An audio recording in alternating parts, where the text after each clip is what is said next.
윤태곤의 뉴스사이다. 뉴스사이다 매주 금요일은 뉴스사이다 스페셜로 꾸며드리고 있죠. 오늘도 의제와 전략그룹 더모아의 윤태곤 실장 나오셨어요. 어서 오십시오. 안녕하세요. 오늘은 스페셜하게 뭘 봅니까? 청와대 이제 개편하잖아요. 네. 이 방향에 대해 가지고 좀 조망을 해볼까 싶어요. 예. 최근에 이제 현안들하고 합쳐가지고. 좋아요. 어제 대통령이 광화문에서 시민들하고 호프 미팅 했지 않습니까? 맞습니다. 예. 국민과 대화. 퇴근길 국민과 대화인데 청년 구직자, 경력 단절 여성 구직자, 아파트 경비원인데 최저임금 적용받는 분, 중소기업 대표, 편의점 사장, 대체로 요즘 매우 힘든 분들을 만난 거죠. 그런 거죠. 근데 이 미팅 이후에 좀 논란이 벌어졌어요. 어떤 논란이요? 진보적인 쪽에서는 이제 노회찬 의원 국회장 연결식 전날에 꼭 그런 행사를 했어야 했냐, 이런 이야기도 조금 있는데, 그거보다 더 큰 건 이거예요. 뭐죠? 등장인물이 네. 중에 한 명이 문 대통령이 대선 후보 시절인 지난해 3월 27일에 수고했어. 오늘도. 이때도 이제 힘든 청년하고 만나가지고 격려하고 소주잔도 기울이고 이런 게 있었거든요. 그때 동영상 만들어서. 그렇죠. 예. 그때 등장한 인물이 또 등장했다는 거예요. 그러니까 이런 우연이냐, 작전이냐. 우연일 순 없겠죠. 그렇죠. 예. 그러니까 이게 인터넷을 중심으로 먼저 논란이 됐습니다. 눈 밝은 사람들이 요즘 많잖아요. 누구예요? 어떤 분인데? 그러니까 이분은 그 당시에는 이제 청와대 설명에 따르면 군무원 시험을 준비하는 분이었고, 공무원이나 다름없죠, 군무원 시험. 예. 이번에 자기가 소개한 것으로는 공무원 시험 준비하다가 접었고 학교 복학 준비하면서 아르바이트하고 있다. 이렇게 행사 때는 소개를 했습니다. 예. 이게 알려지니까 김성태 자유한국당 원내대표가 문 대통령이 어제 호프집에서 만난 청년은 지난 겨울 시장 통해서 소주 3잔을 대통령과 기울인 바로 그 청년이었다. 세상이 좁은 것인지 탁현민의 기획력이 다한 것인지 문 대통령께서 언제까지 이런 쇼통으로 국민 마음만 가져가려고 하는 것인지 지켜보겠다. 비판하기도 했어요. 청와대는 뭐라고 설명했나요? 애초 이 행사가 딱 진행될 때 청와대는 여기 오는 시민들은 다들 그 고용부 장관 내지 정부 관계자들 만나는 줄 알고 왔다. 대통령도 그런 말을 했잖아요. 그렇죠. 시민들한테. 제가 깜짝 나왔다. 놀라셨죠? 예. 장관 만나러 오는 줄 아셨죠? 그렇죠. 이랬다면서요? 예.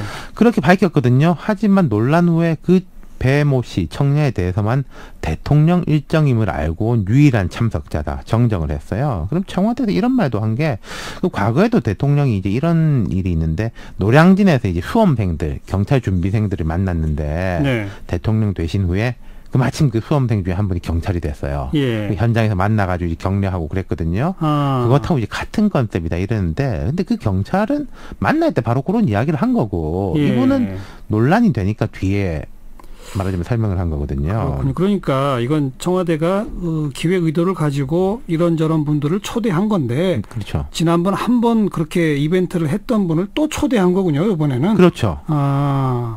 그런데요. 그러니까 이게 좀 어색하잖아요, 사실. 왜 하필 또 그분이 또 주목줄에 있냐 이런 식으로. 사실 문 대통령이 이런 이벤트는 아주 강점이 있었지 않습니까? 역대 대통령들하고 달리 스킨십도 좋고 진행도 무르르듯 자연스럽고 기획도 깔끔하고 진정성도 느껴지고, 근데 이번에 이제 뭔가 삐끗했죠. 사실 최근에 이런 삐끗한 장면들이 꽤 보였어요. 또 있었어요?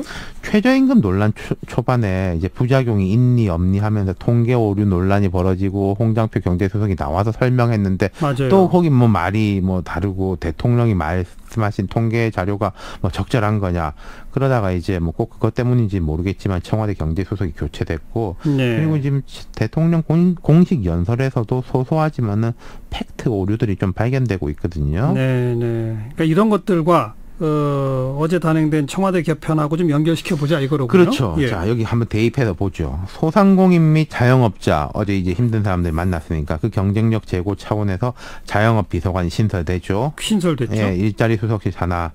그리고 홍보기획 비서관 일은 홍보기획 비서관하고 국정홍보 비서관은 나뉩니다. 네.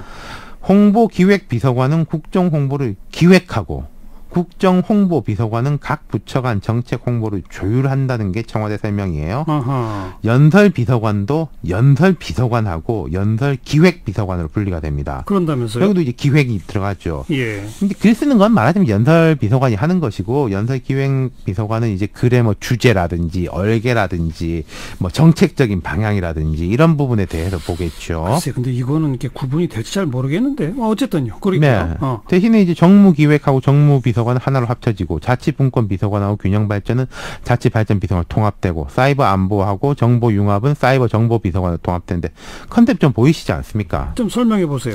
홍보, 메시지 강화가 눈에 띄죠. 그렇죠. 그리고 분권하고 정보 보안 쪽은 어쨌든 축소되는 거고요. 예.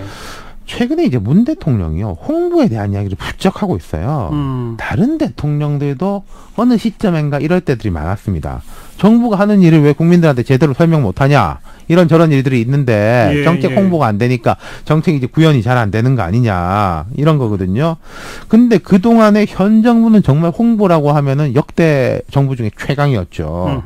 청와대 각종 SNS 채널들은 구독자가 넘치고, 뭐 청와대 청원 말할 것도 없고, 해외 순방 다녀오면 B컷 사진들을 뭐 청와대 홈페이지나 참모들의 이제 SNS 채널에 이제 공개를 해가지고 언론사보다 더 인기를 끌었고, 예. 청와대가 국민들하고 직접 소통했거든요, 사실. 그렇죠. 그렇죠. 그 언론이라는 이제 미디어를 뛰어넘어가지고, 예. 그게 또 대성공을 했고요. 그런데도 홍보가 잘 안 된다고 지금 판단하고 있다? 그러니까 뭔가 감성적인 것 이런 것은 잘 되는데 정책적 홍보는 잘 안 된다, 이렇게 보는 것 같아요. 정책 분야에서의 홍보? 네.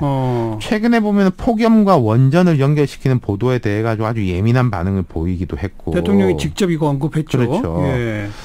근데 이게 홍보를 강화하는 게 본질적인 해결책인지는 전 잘 모르겠어요. 이게 많은 정부에서 봐왔던 그림이거든요, 사실. 네. 그리고 청와대에서 지금 홍보기획비서관을 두면서 이야기를 하는 게 부처 홍보 조율, 이런 이야기를 한단 말입니다. 예. 물론 부처들이 제각각 다른 이야기를 하면 안 되지만은, 부처들이 우리 무슨 홍보할까요, 이렇게 다 보고하고 지침만 쫙 하고, 이건 제가 볼 때 좀 안 맞거든요. 예. 이런 식으로 하면 청와대가 할 일이 너무 많아져요. 예.